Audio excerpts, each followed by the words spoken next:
He saw a little girl digging through a dumpster. She's the missing heiress everyone was searching for. The night was darker than usual, the kind of cold, quiet darkness that makes even the bravest souls feel a shiver. Rainwater from an earlier storm still clung to the uneven pavement of the alleyway, reflecting broken shades of neon from distant signs. Officer Daniel Carter had been patrolling the rougher side of downtown, an area where sirens were common but hope was rare, when he spotted something small moving near the dumpsters. At first, he thought it was an animal, maybe a stray dog digging for scraps. But as he stepped closer, the shape became clearer, illuminated by a flickering streetlight. A tiny girl, no more than 5 or 6, crouched beside an overflowing dumpster, digging through the garbage bags with trembling fingers. Her pink dress was torn, her legs bruised, her little hands filthy and shaking as she clutched a moldy piece of bread. She looked up at him with the kind of eyes that carried both fear and silent screams for help. It was the moment everything in his life shifted, the moment he realized she wasn't just another lost child. She was the missing heiress the entire country had been searching for.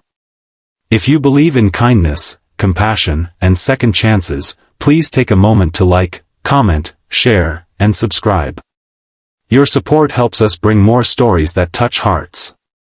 Daniel had been a police officer for 12 years, and he had seen enough sadness to last several lifetimes. But nothing hit him as hard as the sight of this fragile girl crouched beside the garbage, like she belonged there. Her blonde hair, dirty and tangled, fell over her small shoulders. Her knees were scraped, her cheeks stained with dried tears and dust. Something in her eyes, something broken but still brave, made Daniel kneel down slowly, afraid anything sudden might make her run. He could feel his heart pounding as the realization washed over him. The girl matched every description, every flyer, every television alert that had been blaring for the last 7 weeks. Amelia Rose Whitford, the 6-year-old daughter of billionaire entrepreneur Richard Whitford and philanthropist Grace Whitford, had vanished without a trace in a highly publicized kidnapping that had shocked the nation. The FBI, state police, private investigators, and volunteers from all over the country had spent weeks searching for her. No one expected to find her here, alone, hungry, and terrified, in a forgotten alleyway behind a row of abandoned storefronts. And yet here she was, sitting in front of him, holding a piece of stale bread like it was treasure. Daniel's throat tightened as he took in her condition. She looked like she had been through hell, far worse than anything a child should ever endure. Her arms were thin, her clothes stained, her shoes worn down to threads. She stared at him like she wanted to trust him but didn't know how. This wasn't the face of a child who had simply wandered off. This was the face of someone who had lived through something traumatic, something no one her age should have even words for. As he watched her shiver in the cold night air, Daniel felt a deep ache in his chest. He knew that no matter what had happened to her, he had to be gentle. He had to be patient. And most importantly, he had to protect her. The alley smelled of damp cardboard and rotting food. A dumpster sat crooked against the wall, tipped sideways as if someone had shoved it during a struggle. Trash bags spilled across the pavement, torn open by chasing hunger. The faint glow of a convenience store sign flickered in the distance, casting long shadows that seemed to tremble with every gust of wind.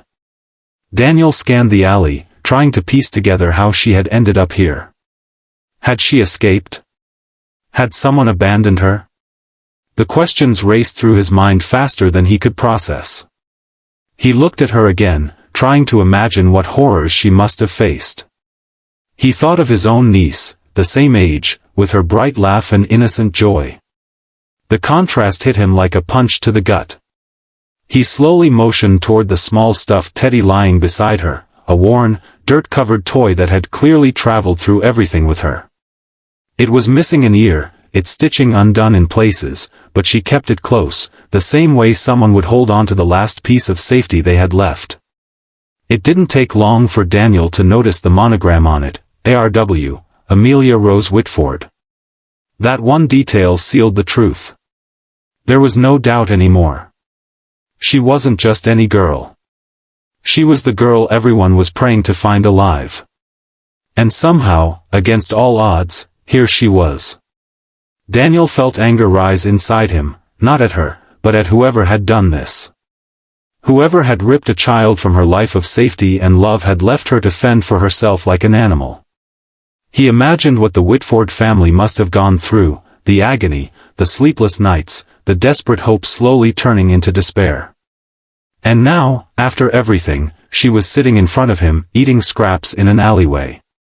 It was unforgivable. But right now, anger wasn't what she needed. She needed warmth. She needed safety. She needed someone to see her not as a missing case number, but as a child who had survived something unimaginable. He gently removed his jacket and wrapped it around her shaking body. She flinched at first, but as the warmth settled around her, she slowly relaxed, her small fingers holding onto the fabric as if afraid it might disappear. Daniel kept his voice soft, calm, steady. He needed her to feel safe enough to stay, safe enough to trust him. She looked like she hadn't been touched with kindness in weeks, maybe longer.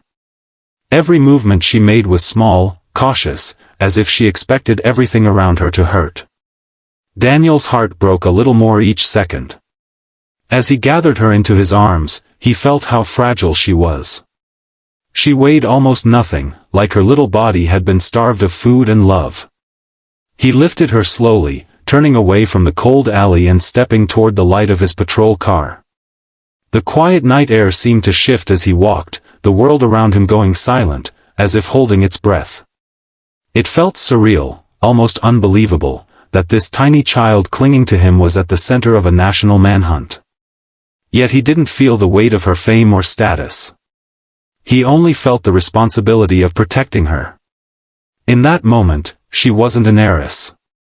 She was a scared little girl who needed someone to care. The drive back to the station felt longer than any drive he'd ever taken.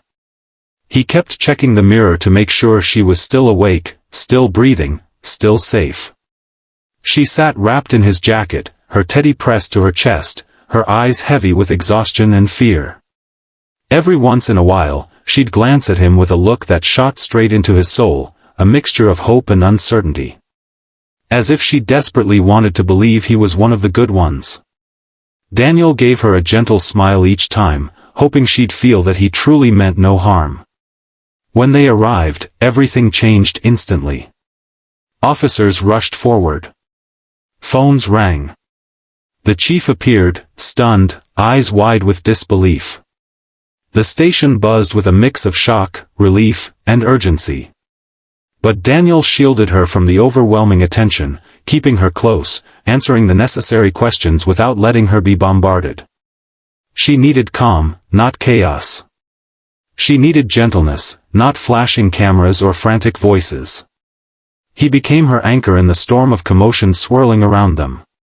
Soon, a specialist team arrived to check her health while keeping her emotionally secure. She was dehydrated, malnourished, bruised, and exhausted. But she was alive. The city breathed again.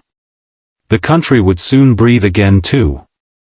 Yet amid the celebration and shock, Daniel stayed beside her, speaking softly, reassuring her every step of the way. She didn't let go of his hand. Not even once. And when investigators confirmed the truth, that she had escaped her captor on her own, wandering the streets until she found that alley, Daniel felt a deep mix of admiration and sorrow. She was stronger than anyone realized.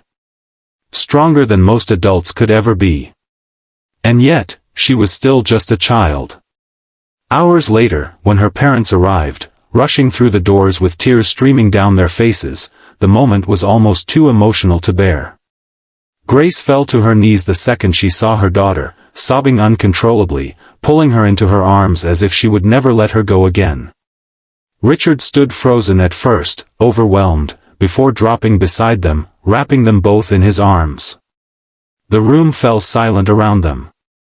Officers wiped their eyes. Even the chief turned away to hide the emotion in his expression. It was a reunion no one thought they'd ever see.